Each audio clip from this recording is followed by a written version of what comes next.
Hi, everybody. For you guys in fourth block, you've seen this in class. For you guys in first block, this is something that hopefully can tie together all the stuff we've seen so far. It's an overview of what's true, what we can say is true for circuits no matter what, and then the intricacies for different kinds of situations dealing with series connections or parallel connections. All right, two big deals for all circuits is we can talk about what's called the loop rule, Kirchhoff's loop rule, and his junction rule. Loop rule is about voltages, right? And like I've said before, the first 5 words around a loop of current, those 5 words are extremely important, right? You can't apply the rule without those in mind, right? And I'm going to write it like this. What we know, hopefully, is that around a loop of current, the total gain in potential or voltage and the total drop in potential or voltage are the same. All right, so I'm going to write that like this. The net gain in potential and the net drop in potential are the same. All right, first 5 words, real important. Now, the junction rule has to do with hopefully some evidence we saw from experiment with the lab, you guys in block 1, and the demonstration we saw for block 4, and that's called the junction rule. And it talks about, I've never really talked about it this way, but these are 3 important words, but they're easier to not talk about than forget about that. 3 important words. At any point, this deals with current. Current in equals current out. All right. So hopefully, what you should see, what you should have seen, is that if you look at say total current before a split and the total of different currents in different branches after a split, those totals are the same thing. Okay. Now Ohm's law, just in general, of course, says V equals IR, and you can apply that to totals, for total voltage, total current, total resistance, or you can apply it to individual drops across individual resistors if you know the current going through them. Okay. For series circuits, if we talk about voltages, we can say this: the total voltage is typically the sum of however many voltage drops there are. The current, well, the current's the same everywhere for things in series. No matter how many, say, resistors you have in series, they will all carry the same current. All right? And then we can use an expression to find equivalent resistance where we just add individual resistors as long as they're connected in series. Okay? For parallel, very different.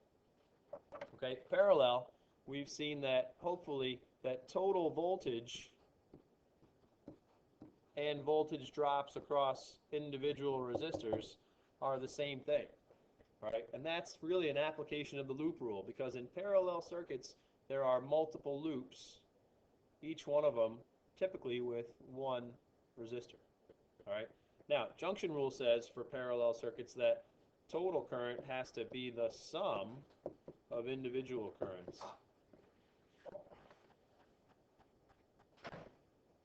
I don't know where I was, but plus I3. So those currents have to all add up. Now, resistance goes like this. Equivalent resistance for things in parallel is a little wacky.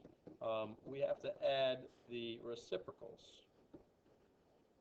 And that gives us the reciprocal of the equivalent resistance. So don't forget that last step. When you add these fractions here, that doesn't find you the equivalent resistance. That finds you the inverse of the equivalent resistance. You have to find the inverse of this sum in order to find the equivalent resistance itself. Okay? So you'll see it written actually sometimes like this, that the equivalent resistance for things in parallel is 1 over all this stuff.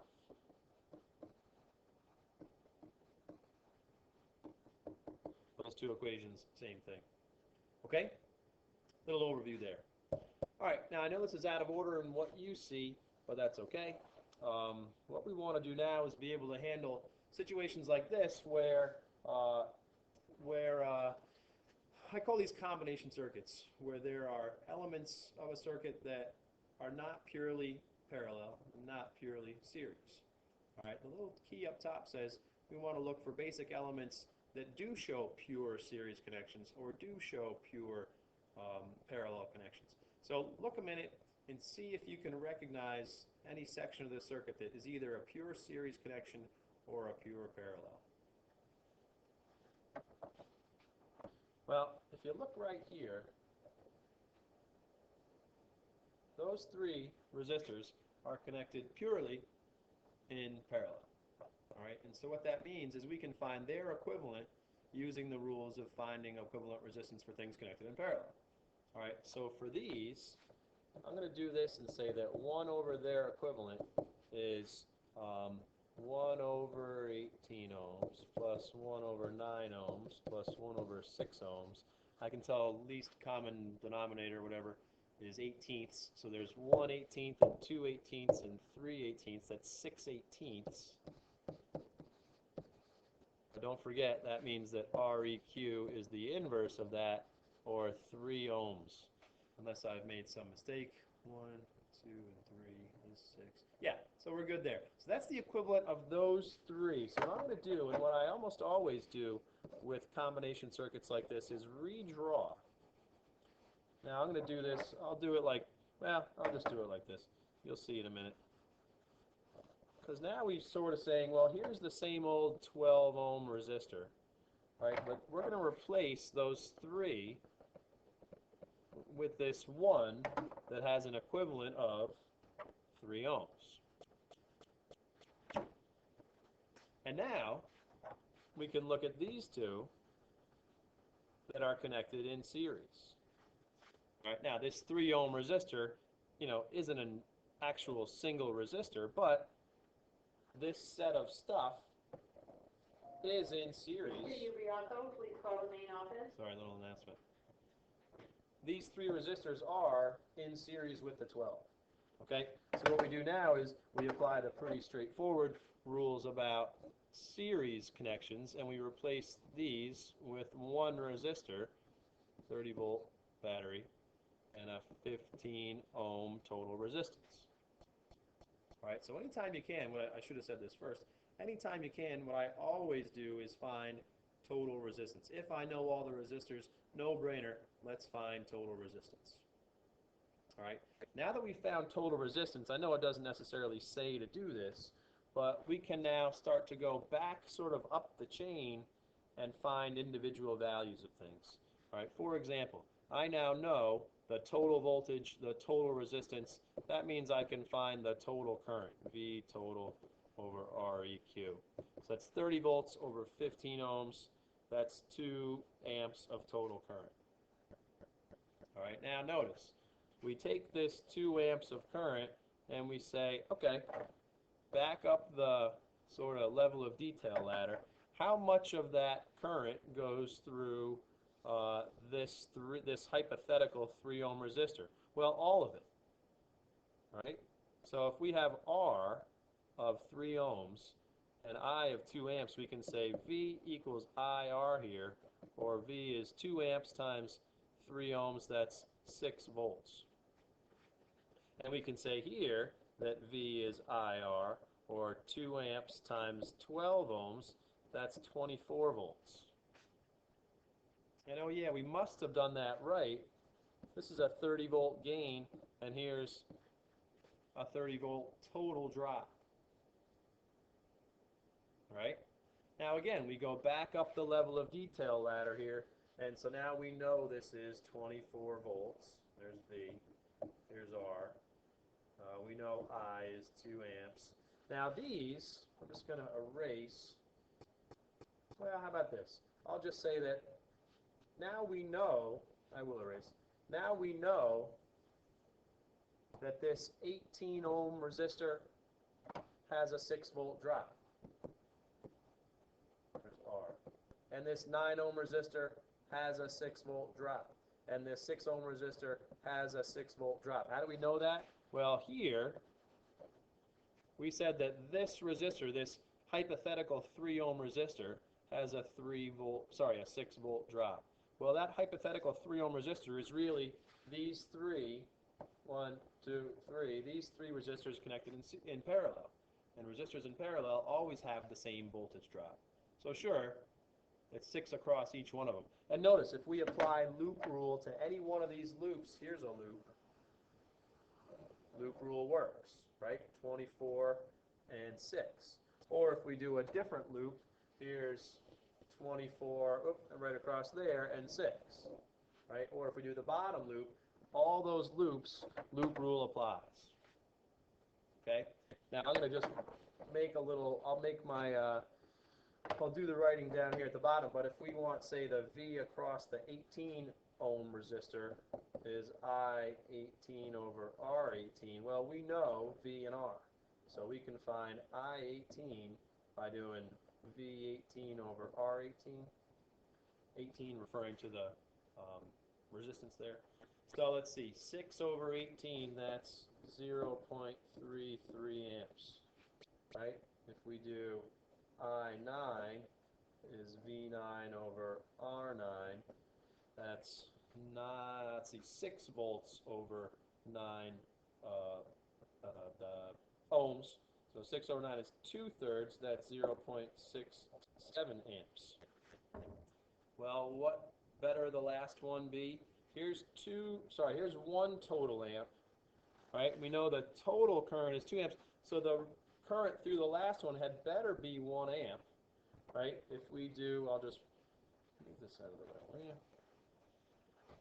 If we do I6 equals V6 over R6, well, the voltage drop is 6 volts. The resistance is 6 ohms. That means the current is 1 amp. Right? Oh yeah, these add up to the I total, 2.0 amps. Check. Right? We have ways to check here with our loop rule. So I'm just going to write loop rule check. So again, great thing about these problems is that we can check our work and make sure we've done things right. All right? Now remember this process. We start with lots of detail. We go down to a little more summary, and then even more summary, down to the totals. Then we take those totals and go back to the next level of detail up and see what we can find out. And then take those again and go back to the original level of detail and see what we can find out.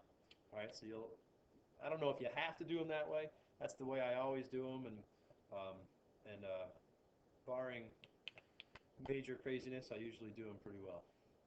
Okay, we'll do one more on the next page.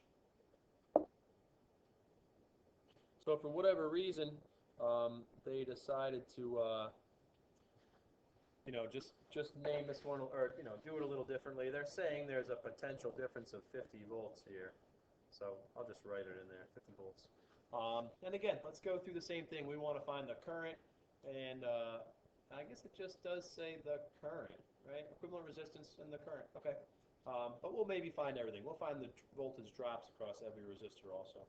So same thing as before. We need to find, what are pure connections that we can identify, right? And what I see, you want to pause perhaps and think of what you can think of that's a pure either series or parallel connection. Pause if you need to. So here is a pure parallel connection. Okay, and so what I'll replace that with is, I'll say 1 over their equivalent is 1 over 20 plus 1 over 5. Well, that means that this is, let's see, 1/20th and 4/20ths is 5/20ths. So that means 1 over REQ is 1 over 4, or REQ of that part is 4 ohms. Okay, so I will redraw, and I have my 12 ohm, I have my 4 ohm, I have my 9 ohm, and our 50 volt battery.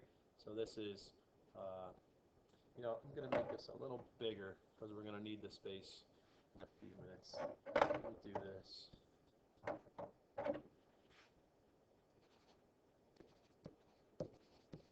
So there's a therefore, REQ is 4 ohms. So then we do this.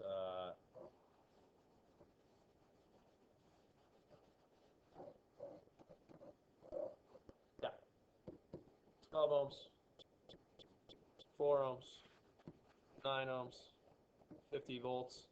Now these, of course, are in series. We want their equivalent. We add them up. Okay, so that's one equivalent here of 21 and 4, 25 ohms and 50 volts. I like to pick easy numbers. It won't always work out that way, right? Numbers won't always be easy, but these happen to be. So again, this is sort of logical progression, or hopefully it'll become a logical progression. We know total voltage, we know total resistance, we can find total current. V total over R total. 50 volts over 25 ohms, another 2 amps. Okay, now, we take this value, we go back up the sort of level of detail ladder, we take that to here. How much of that current goes through this 12 ohm resistor? All of it. So I'm going to say I12 is 2 amps, right? Well, now we know I and R for that 12 ohm resistor, so we can say that V12 equals I12 times R12. So 2 times 12, that gives us 24 volt drop across that 12 ohm resistor. Okay? Well, I will also say that the currents in any series connection have to all be the same. So this is equal to I4 and equal to I9. However much current goes through this one has to go through here, has to go through here, right? If we talk about that junction rule, at any point, let's take this point, current in, I in, and current out, I out, have to be the same thing. This is a simplistic way to look at it. Why would we look at a junction that's not really a junction? Well, we can still apply that rule. Whatever current comes into a point comes out, and that's how we know that these currents are all the same thing. All right, so now we can find, let's see, V4, which is I4, R4. So that's 2 amps times 4 ohms. There's 8 volts there. I can do V, the drop across the 9 ohm. That's I9 times R9. And that's 2 amps and 9 ohms. There's 18 volts. Gee, I wonder if we did it right. Oh, yeah. Add these up. 24 and 8 is 32, and 18 is 50 volts. So there's a check mark for us. That's good. All right, and then last thing, I mean, we know almost everything except how much of the 2 amps goes this way and how much of the 2 amps goes this way. So here's a place where we really can draw that, or really try to graphically, with a drawing, apply that junction rule thing. So here's I in, and here's I out, and here's I out. So those 2 currents out must equal that current in. So says the junction rule. So if we want to know I20, that means we have to know V20 and R20. Well, we know R20, it's 20. What's V20? Well, remember, these 2 resistors, the 20 and the 5, have their equivalent right here. Their equivalent is that 4 ohm resistor. Well, the drop across that 4 ohm resistor, we said, is 8 volts. So that means that each one of these has an 8 volt drop. 8 volts over 20 ohms. Oops. 20 ohms. So 8 over 20 is 4 over 10, 0.4. I20 is 0.4 amps. And then I5, V5 over R5. Well, let's see. The voltage is the same, 8 volts. So says the loop rule. Over 5 ohms. And 8 over 5 is the 1.6, right? Yeah, 1 3/5, right, 1.6 amps. And gee, did we do it right? Oh, sure we did, because these add up to 2.0 amps. So there's another check, right? Like we said, things always check out if you've done them right. If you haven't done them right, you're going to see some discrepancies, and it's, of course, then a matter of going back to figure out where you screwed up. That's the hard part. Okay, so there will be some combination circuit stuff to work on when we come in tomorrow after your quiz, right? After the quiz on series circuits. Okay? The general idea for these, remember, drill down as much as you can, right? Start with the most detailed case, get down to a less detailed, a more summarized case, even down to the most summarized you can get, then go backwards, back up the level of detail ladder. Level of detail ladder is the least catchy way to say that ever, but I think it, it works, right? And then we apply the summary stuff to a little less or a little more detail, and apply that stuff to even a little more detail until we found everything we can find. Okay? Thanks, folks.